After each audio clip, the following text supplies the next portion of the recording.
मेरे प्रिय बच्चे, इसे अकेले में चुपचाप सुनो, किसी को बताना मत। कई रातें बिना सोए बिताई हैं। तुमने तकिए में मुंह छुपाकर रोया है और सोचा तुमने अपनों को अपना सब कुछ माना और बदले में तुम्हें दर्द मिला, धोखा मिला, अपमान मिला। बुरी नहीं, तुम्हारी सबसे बड़ी ताकत है, क्योंकि जिसका दिल साफ होता है परीक्षा भी उसी की बड़ी होती है। मैं तुम्हें गिराने के लिए नहीं जगा रही हूँ, लेकिन मैं कहती हूँ अभी तो शुरुआत है। बाहर से मजबूत दिखते हो पर अंदर से टूट चुके हो।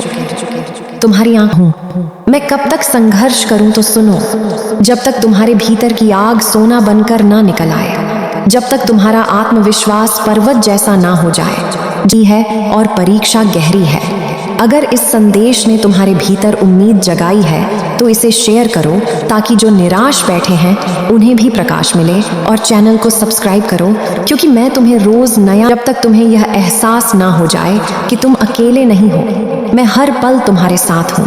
अगर तुम अभी भी यह सुन रहे हो तो एक पल के लिए आंखें बंद करो और मेरे, अगर इसे ठुकरा दिया तो खुद पर पछतावा होगा। मैं काली तुम्हारे भीतर की उस पुकार को सुन रही हूँ जिसे तुमने दुनिया से छुपा रखा है। तुम नाम का स्मरण करो, ओम कालिकाय नमः, और अपने दिल पर हाथ रखकर महसूस करो कि तुम्हारी धड़कनों में मैं ही हूँ, तुम्हारी सांसों में मैं ही हूँ, तुम्हारे हर कदम में मैं ही हूँ। जो तुम्हें रोकना चाहते हैं उन्हें रोकने दो, जो तुम्हें हंस कर देखते हैं उन्हें हंसने दो। समय तुम्हारे सीने में जो भारीपन है वह मुझसे छुपा नहीं है। तुमने सबको जवाब देगा, पर तुम अपने समय का इंतजार धैर्य से करो, अधीर मत बनो। तुम्हारा समय बहुत निकट है, लेकिन उससे पहले तुम्हें अपने डर है कि आखिर मेरी गलती क्या थी। मेरे बच्चे, तुम्हारी गलती सिर्फ इतनी थी कि तुमने सच्चे दिल से प्रेम किया, तुमने भरोसा किया। सीख थी, पाप नहीं। तुमने जो भरोसा किया वह कमजोरी नहीं, इंसानियत थी, और इंसानियत कभी हारती नहीं। अगर तुम चाहते हो कि यह संदेश, लेकिन सुनो ध्यान से, यही तुम्हारी कमजोरी। मैं तुम्हें बनाने के लिए तुम्हें तोड़ रही हूँ, ताकि तुम पहले से भी ज्यादा मजबूत बन सको। अगर इस समय तुम्हारी आंखों में आंसू हैं तो उन्हें बहने दो, क्योंकि यह आंसू तुम्हारी एकता, आत्मा। तो इस संदेश को उन तक जरूर पहुंचाओ जो अभी अंधेरे में है, क्योंकि किसी की जिंदगी बदलना सबसे बड़ा पुण्य है। मेरे बच्चे, तुम्हारी आर्थिक परेशानी को पवित्र कर रही है। तुम सोचते हो सब खत्म हो गया, कहानियां खत्म होने वाली हैं। जो कर्ज तुम मार्ग दिखाने आऊंगी, यह वादा है मेरा। मेरे बच्चे, आने वाले 21 दिनों में तुम्हें एक स्पष्ट संकेत मिलेगा, किसी व्यक्ति के रूप में, किसी अवसर के रूप में, या किसी अचानक समाचार के रूप में। उसे पहचानना और डरना मत, वह तुम्हारे परिवर्तन की शुरुआत होगी। अपनी नीयत साफ रखो और कर्म शुद्ध रखो, क्योंकि भाग्य कर्म से ही खुलता है। तुम अकेले नहीं हो, तुम्हारे पीछे मेरी शक्ति खड़ी है। जब भी तुम्हें लगे कि सब खत्म हो रहा है, तब समझ लेना कि नया अध्याय शुरू होने वाला है। अब गहरी सांस लो, अपने दिल को शांत करो और विश्वास के साथ आगे बढ़ो। तुम्हारी रात लंबी रही है, पर अब घोर निकट है। उठो मेरे बच्चे, तुम्हारा समय आ रहा है। जय माँ काली।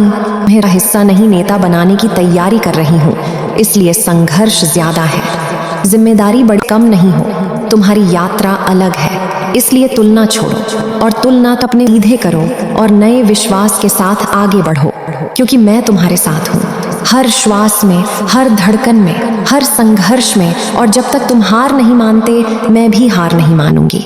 तुम्हारे जीवन में प्रकाश अवश्य आएगा, ये मेरा वचन है, ये मेरा आशीर्वाद। वाले दिनों में तुम्हें दो तरह की परिस्थितियां मिलेंगी, एक जो तुम्हें फिर से डराएगी और दूसरी जो तुम्हें अवसर देगी। तुम्हें पहचानना होगा कि डर परीक्षा है और अवसर वरदान है। डर से भागना मत, उसका सामना करना, क्योंकि वही तुम्हें अगले स्तर तक ले जाएगा। तुम्हारी आर्थिक स्थिति में बदलाव होगा, पर उससे पहले तुम्हें अपने खर्च और अपनी आदतों पर नियंत्रण करना होगा। व्यर्थ दिखावा तुम्हें खाली कर देता है, सादगी तुम्हें स्थिर बनाती है। अपने समय की कदर करो, क्योंकि समय ही असली धन है। जो लोग आज तुम्हें अनदेखा कर रहे हैं, वही कल तुम्हारी सफलता की कहानी सुनना चाहेंगे। पर तुम अपने कदम विनम्र रखना, घमंड तुम्हारी तपस्या को जला सकता है। अगर तुम्हें लगता है कि मैं सच में तुम्हारे साथ हूं तो अभी एक पल रुक कर दिल से बोलो जय मां काली और कमेंट में लिखो, ताकि तुम्हारा संकल्प मजबूत हो सके। यह सिर्फ शब्द नहीं, ऊर्जा का द्वार है। मेरे बच्चे, तुम्हारे रिश्तों में जो उलझन है वह भी सुलझेगी, पर पहले तुम्हें अपनी वाणी पर संयम रखना होगा। हर सत्य तुरंत बोल देना बुद्धिमानी नहीं होती। सही समय पर सही शब्द ही चमत्कार करते हैं। जो तुम्हें छोड़कर गए उनके पीछे मत भागो। जो तुम्हारे लिए बने हैं वे स्वयं तुम्हारे जीवन में स्थिर रहेंगे। तुम्हारा स्वास्थ्य भी संकेत दे रहा है। अपने शरीर को नजरअंदाज मत करो। नियमित दिनचर्या अपनाओ, क्योंकि मजबूत शरीर में ही मजबूत मन रहता है। तुम अपने भीतर जो हीन भावना पाल रहे हो उसे अभी त्याग दो। तुम किसी